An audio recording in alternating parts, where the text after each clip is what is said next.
মাইনুল, একটু জানাবেন এই সাক্ষ্য গ্রহণ এখন কোন পর্যায়ে রয়েছে, আর উপদেষ্টা আসিফ মাহমুদ গণমাধ্যমে কোনো কথা বলেছেন কিনা?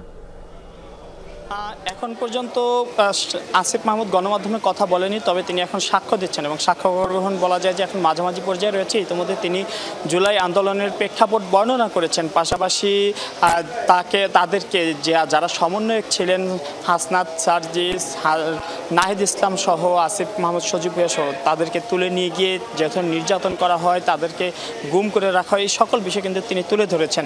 আসিফ মাহমুদ সজীব ভুঁইয়া যেমনটা বলেছেন যে তাকে যেই ডিজিএফআইয়ের যেই টর্চার সেল রয়েছে সেখানে তাকে নিয়ে গুম করে রাখা হয়েছিল এবং তাকে ইঞ্জেকশন পুশ করে অজ্ঞান করে ফেলা হয়েছিল, কারণ আন্দোলন প্রত্যাহারে তারা রাজি হননি।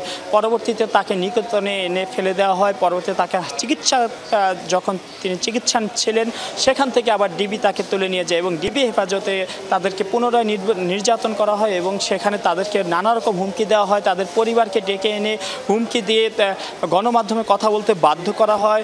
এছাড়া সেখানে তাদেরকে যে হুমকি দেওয়া হয়েছিল সেই হুমকিটি ছিল সাবেক স্বরাষ্ট্রমন্ত্রী বা শেখ হাসিনার পক্ষ থেকে তাদেরকে হত্যার নির্দেশনা আছে, এমন কথাও কিন্তু তাদেরকে বলা হয় ডিবি হেফাজতে। এবং এসব কথা বলে তাদের কাছ থেকে জোরপূর্বক আন্দোলন প্রত্যাহারের জন্য ঘোষণা দিতে কিন্তু বারবার প্রেশার দেওয়া হয়েছিল বলতে আসিফ মাহমুদ সজীব ভুঁইয়া ইতিমধ্যে ট্রাইব্যুনালে জানিয়েছেন। এর আগে আমরা তিনি তদন্ত কর্মকর্তার কাছেও কিন্তু এই সাক্ষ্য দিয়েছিলেন এবং সেখানেও কিন্তু এসব বিষয় তুলে ধরেছিলেন।